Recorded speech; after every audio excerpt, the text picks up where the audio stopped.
I walked into our apartment that evening, humming a song I had loved since college, only to freeze in the doorway.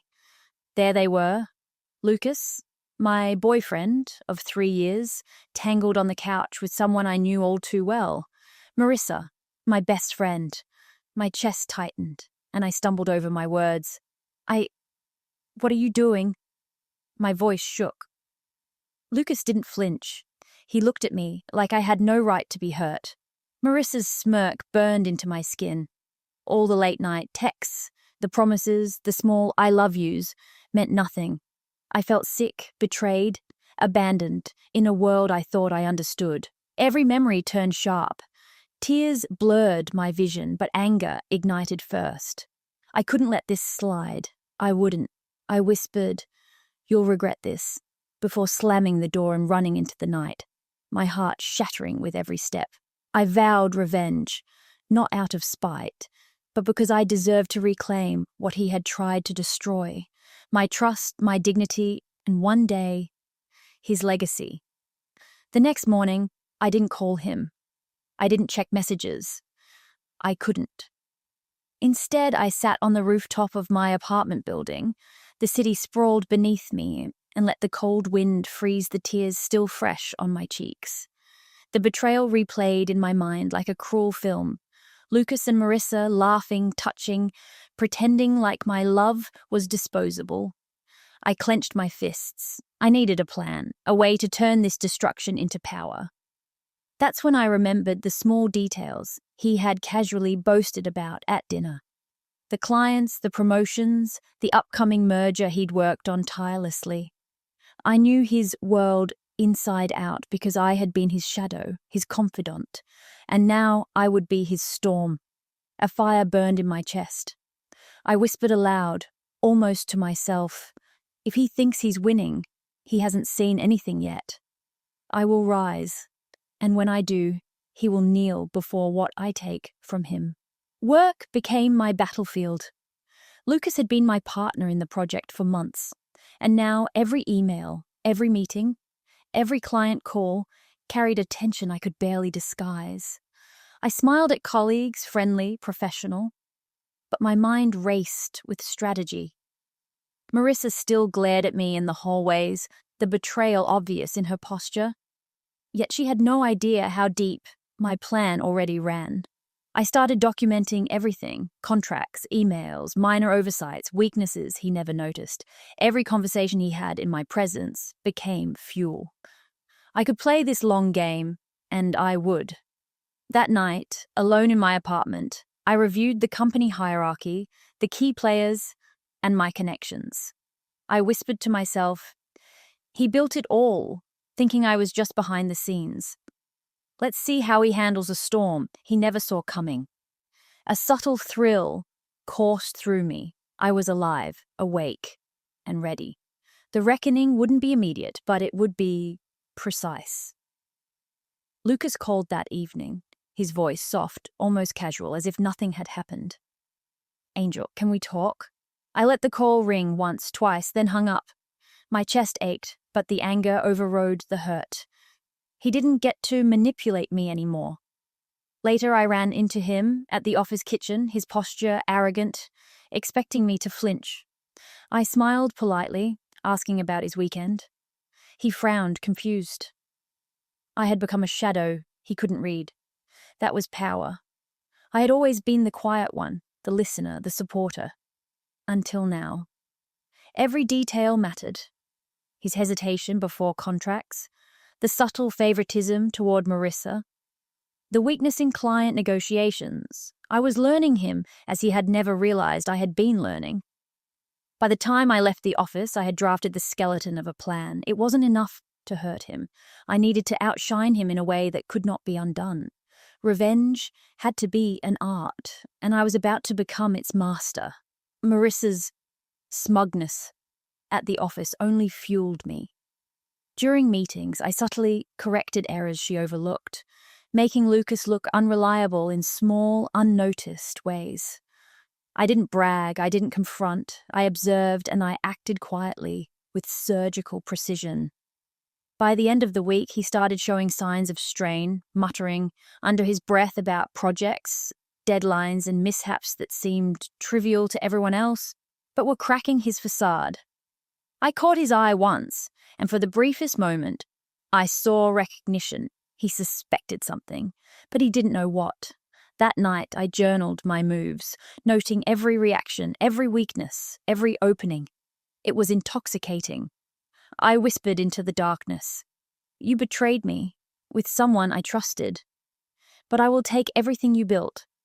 I will make sure you remember my name and your place." Then came the client presentation. Lucas had prepared for weeks, boasting about his charm and strategy. I had intercepted minor mistakes, nudged slides in ways only I knew, and subtly guided questions to points where he had weak answers. In the room, he faltered. The client noticed hesitation. He stumbled over details. I stayed calm, professional, answering questions with quiet confidence. When we left, the client's praise was discreetly directed toward me. Lucas's eyes widened in disbelief.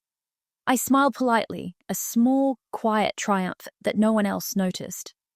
Walking away, I whispered, "This is just the beginning." I realized revenge wasn't about confrontation. It was about precision, about building a legacy in the shadow of betrayal, so that one day he would see it and wish he hadn't thrown away the one person who could have elevated him beyond imagination. I started networking secretly, outside the office. Lucas thought he had isolated me from opportunities, but I quietly met mentors, attended workshops, and expanded my contacts. Marissa tried to block me socially, spreading rumors to keep me distracted, but the whispers fell flat. I began to receive invitations to private events, insider industry talks, and even freelance offers that paid better than my current salary. Each success was a quiet victory. A reminder that my power wasn't dependent on him. Late at night, I reviewed everything I had learned about him: business habits, vulnerabilities, even personal indulgences. He had underestimated me, and that oversight would be his undoing. Every email I sent, every handshake I offered, every deal I quietly closed strengthened my position. I was rebuilding quietly, and Lucas had no idea that the woman he had humiliated was about to become his biggest threat. Then came the whisper from an unexpected source. Marissa had been caught embezzling petty funds from a project. Lucas was blindsided, scrambling to cover for her, trying to salvage his reputation, and I watched from the sidelines, calm, collected. I hadn't leaked anything, but I let the chaos unfold. Lucas started confiding in me, desperate for advice, and I played the part of the loyal partner once more. I guided him carefully, ensuring his mistakes compounded, without ever appearing manipulative. Each word, each gesture, each suggestion built the foundation for the storm I was planning. I felt the first flickers of satisfaction, not cruelty, but justice. He had taken my trust. Now I was quietly taking his control piece by piece. And the best part? He didn't even know I was coming for more.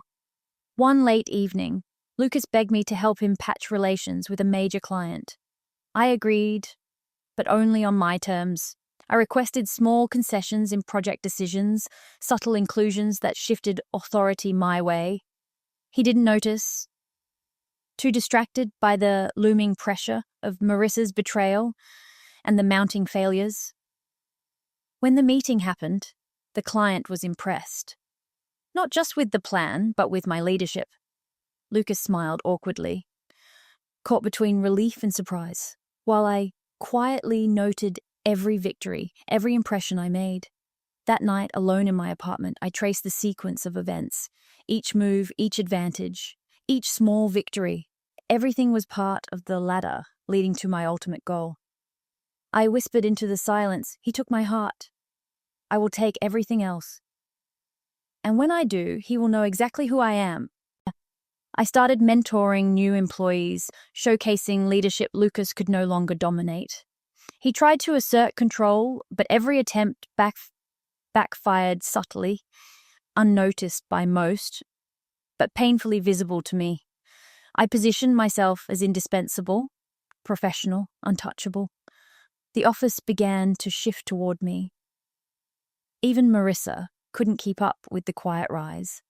At night, I watched the city skyline and imagined the moment he would finally understand, too late, how much he had underestimated me. Revenge wasn't about humiliation. It was about reclaiming power, dignity, and legacy.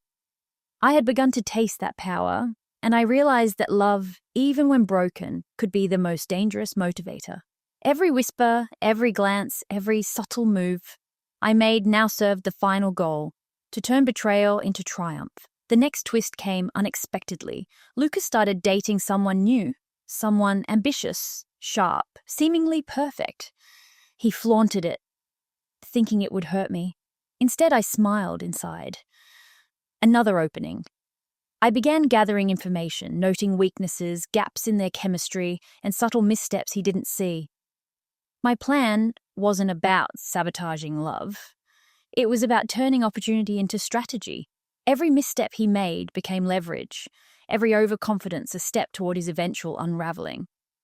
I whispered to myself, "You think you've moved on. I've just started."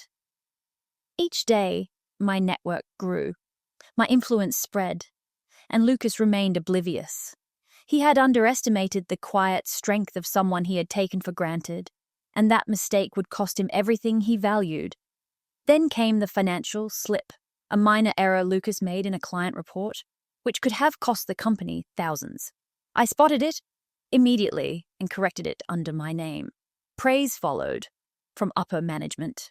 Lucas was blindsided, embarrassed, and frustrated. He looked at me with something new in his eyes, wariness. I kept my calm, professional smile intact, never letting him see my satisfaction. That night, I traced every step, realizing my revenge was working in subtle, unstoppable waves. The thrill wasn't in cruelty, it was in reclaiming what was mine.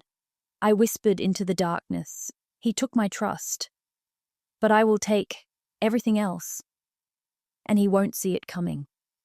My rise was inevitable, and Lucas, blind to it all, was just a chapter in my story. A story I would write in my own terms. A casual lunch turned into a revelation. I overheard Lucas boasting to a colleague about securing an exclusive client deal. He had no idea I had already spoken to the client weeks before, building trust and rapport. I smiled silently, letting the truth remain hidden in plain sight. I had positioned myself as reliable, indispensable, and invisible. Every step Lucas took, I anticipated. Each overconfidence, each miscalculation strengthened my plan. Later, I reflected in my journal, noting patterns in his behavior, cataloging every weakness and opportunity. I whispered, "You built a life on my loyalty, Lucas. Now I'll build a legacy on my own terms, using the lessons you left me, the fire you gave me, and the heartbreak you caused." And then the game had shifted. He was unarmed in ways he couldn't see, and I was patient, precise, and unstoppable. Lucas's arrogance began to falter. In meetings, he stumbled subtly. Clients began to notice my competence more than his. Marissa tried to regain favor, but the cracks were visible. I stayed professional, composed, collecting each victory quietly. One evening, I sat alone, plotting my next strategic move, a proposal that would position me as lead on a high-profile project, one he coveted. I drafted it meticulously, anticipating every objection, every counterpoint. Each decision I made now wasn't about revenge. It was about rightful assent. I whispered softly, "He took my love, but I will claim my place in this world, and he will watch me rise." The thrill of impending triumph coursed through me, intoxicating and steady, like a storm quietly building on the horizon. The proposal was submitted. Lucas didn't see it coming. Upper management praised the initiative. My name circulated in emails, whispered in hallways. He was left scrambling, trying to salvage influence, while I stepped forward, calm, composed, untouchable. That night, I reflected on how far I had come since the day of betrayal. The heartbreak had fueled me, sharpened me, and transformed me into someone he could never manipulate again. I whispered into the darkness, "You took my trust, Lucas, but I will take your legacy. Every piece of it." And for the first time in months, I slept with a sense of quiet power, knowing the real storm was yet to come, and that it would be devastating, precise, and deserved. The next week, management called for a private strategy meeting. When I walked into the conference room, Lucas was already there, pacing, his nerves obvious. I kept my posture straight, my voice calm as I greeted everyone. Mr. Daniels, our director, cleared his throat and said, "We've been reviewing leadership potential for the new expansion team." My heartbeat quickened, but I kept my face neutral. Then he said my name, as the selected lead. Lucas's jaw clenched so tightly, I heard the faint grind of his teeth. I nodded humbly, whispering, "Thank you. I won't let you down." The room buzzed with congratulations, but Lucas refused to meet my eyes. Later, as we walked out, he grabbed my wrist. "Angel, what are you doing?" he hissed. I pulled my hand back sharply. "Working," I said quietly. "Something I learned to do alone." His eyes flickered with something close to fear. That night, I lay awake, listening to the hum of my heater. Being chosen wasn't the end. It was the real beginning. I felt the weight of my own power settling on my shoulders. For the first time, I saw my future clearly. And Lucas's role in it, shrinking by the second. My new position came with long hours, bigger clients, and attention I had never received before. I embraced it fully. I led with calm precision, signing contracts Lucas never even had access to. The office atmosphere shifted. People began coming to me for guidance instead of him. Marissa avoided me completely. Her shame had become a quiet shadow she couldn't outrun. One evening, while organizing documents, I found an old photo tucked in a binder. Me and Lucas laughing on a beach trip 2 years ago. My chest tightened. I whispered, "Why wasn't I enough for you?" The question stung, but the pain was softer now, dulled by purpose and growth. Still, revenge had a way of stirring old wounds. The next day, Lucas asked to speak with me privately. His voice was unsteady. "Angel, I messed up. I shouldn't have hurt you."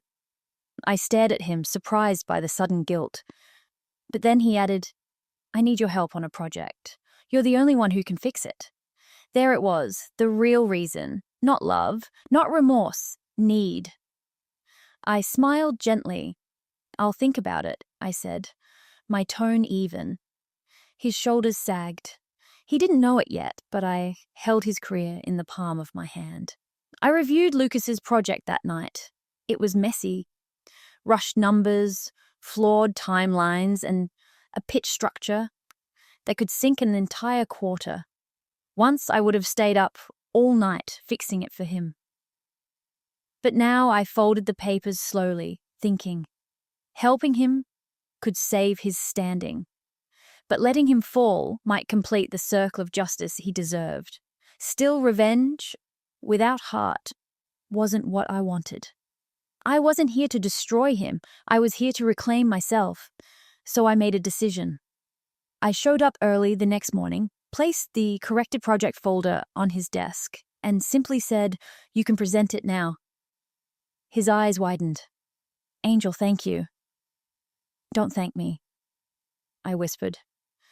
"Just learn from it." He stared at me like he didn't recognize who I had become. And maybe he didn't. During the presentation, he delivered every point smoothly. The executives loved it. But when they credited the strategy, Lucas tried to take full ownership. My stomach twisted, not in hurt, but in clarity. After the meeting, I stood, smiled, and said calmly in front of the entire team, "I'm glad the revisions I made were helpful." Silence fell. Lucas froze. That was the moment the room truly saw me. After the presentation exposed him, Lucas became restless. I heard whispers in the hallways, employees questioning his honesty, his leadership, his stability. His new girlfriend, Chloe, visited the office often, each time with the perfect hair, perfect heels, perfect smile. But underneath the perfection, I sensed tension. One afternoon, I stepped into the elevator and found her standing alone, tapping her phone aggressively. She looked up, eyes irritated. "You're Angel, right?" "Yes," I answered softly. She huffed. "Lucas told me everything. He said you were trying to ruin him because you can't move on." I laughed under my breath. "Is that what he told you?" Her glare sharpened. "Stay away from him." I leaned in slightly and whispered, "Then tell him to stay out of my shadow." She stared at me like she didn't know what to say. The doors opened, and I walked out without looking back. Later that evening, Lucas confronted me angrily.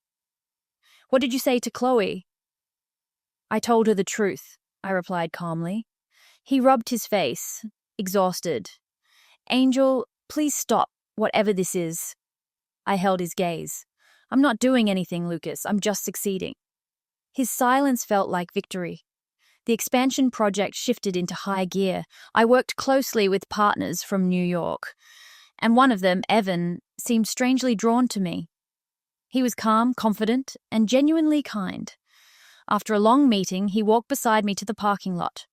"You know," he said lightly, "Lucas treats you like he still has power over you, but you're miles ahead of him." I paused. "You noticed?" He smiled softly. "Anyone paying attention would." His words warmed me more than I wanted to admit. But romance was dangerous territory. My heart was still fragile, still rebuilding, still... I felt something unfamiliar. Later that week, Evan asked if I wanted to grab coffee after work. My breath caught, but I said yes. We talked for hours about work, life, and the strange paths that lead people to becoming stronger. When he dropped me off at home, he said quietly, "You deserve better than what he did to you." I watched his car pull away, my chest tightening, not with pain, but with something gentler, hope. But hope made emotions messy. And I wasn't finished with my revenge. Not yet. Rumors about Lucas's instability began to spread. Missed deadlines, poor communication, strange mood swings. I stayed out of it, focusing on my work, but I noticed the way his shoulders drooped more each day. Then came the morning everything shifted. HR called him into a meeting. He walked past my desk, his expression pale. Something in my chest tugged, a tiny echo of old affection, but I pushed it aside. He wasn't fired, but he was demoted. Management decided he needed time to rebuild consistency. The humiliation cracked him visibly. I heard him arguing with Marissa later, his voice strained, hers sharp. I didn't linger. His destruction wasn't my entertainment. It was simply the consequence of choices he made long before I rose above them. That evening, he came to my office doorway. "Angel," he whispered, I think I've lost everything." I looked at him, not with cruelty, but with clarity. "You didn't lose everything, Lucas. You gave it away." His eyes glassed with regret. "I wish I could undo it." I shook my head. "We don't get to undo. We only get to live with what we've done." He left quietly. And for the first time, I felt peace. Evan noticed the shift in my mood and invited me to dinner at a quiet rooftop restaurant. The view glittered with city lights, and for a moment I felt the world lighten. Over pasta and soft music, he looked at me gently. "You don't have to stay in battle mode forever, Angel." I exhaled slowly. "I don't know how to stop." "Then let someone help you learn," he said softly. I studied him. The sincerity, the patience, the warmth I hadn't felt in years. My heart softened, but fear crept in behind it. Could I trust again? When he walked me to my car, he reached for my hand, but I hesitated. "I'm not ready," I whispered. He nodded with understanding. "I'll wait." As he walked away, I felt something awaken inside me, not dependence, not longing, but possibility.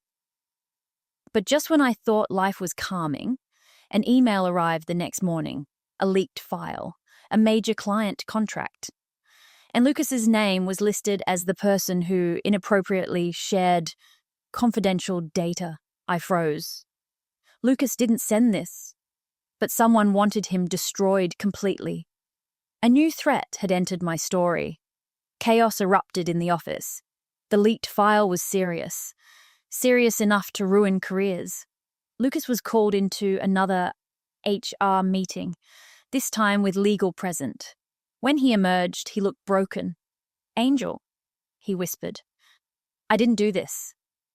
For the first time in months, I believed him. Marissa's nervous glances, her frantic whispers, her desperate need to protect herself, suddenly everything connected. She had leaked the file, and she had used Lucas's login to do it. I sat alone in my office, piecing it all together. She wasn't just trying to save herself. She wanted Lucas gone so she'd climb higher. Ironically, it echoed exactly what Lucas had done to me. Betrayal, feeding, betrayal. A strange calm settled over me. I could let him fall. It would complete the cycle.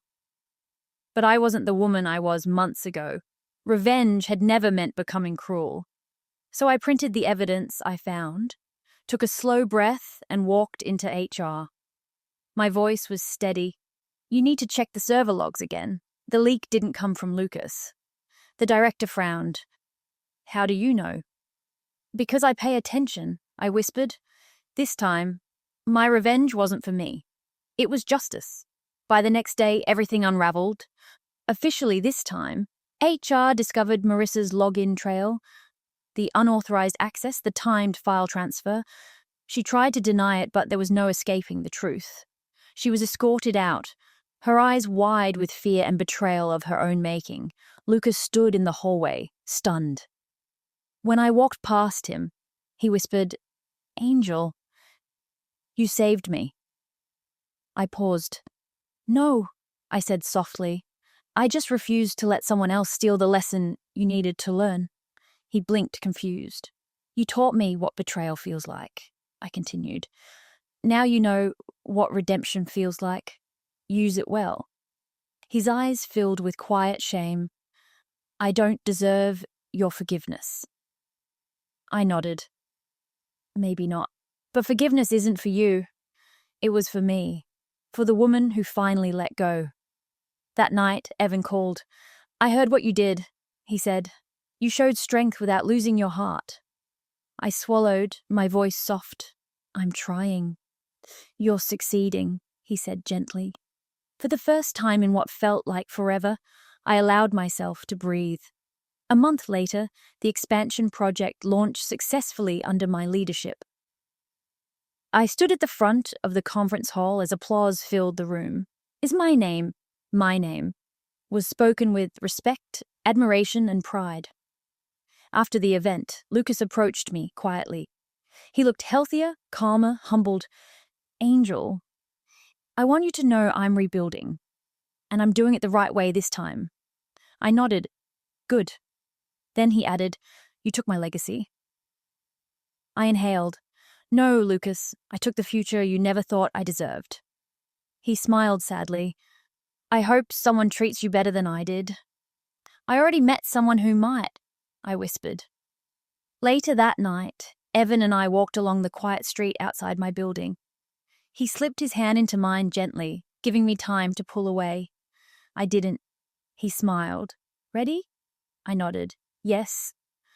As we walked, I realized something powerful. Revenge didn't break me. It rebuilt me. Lucas took my trust.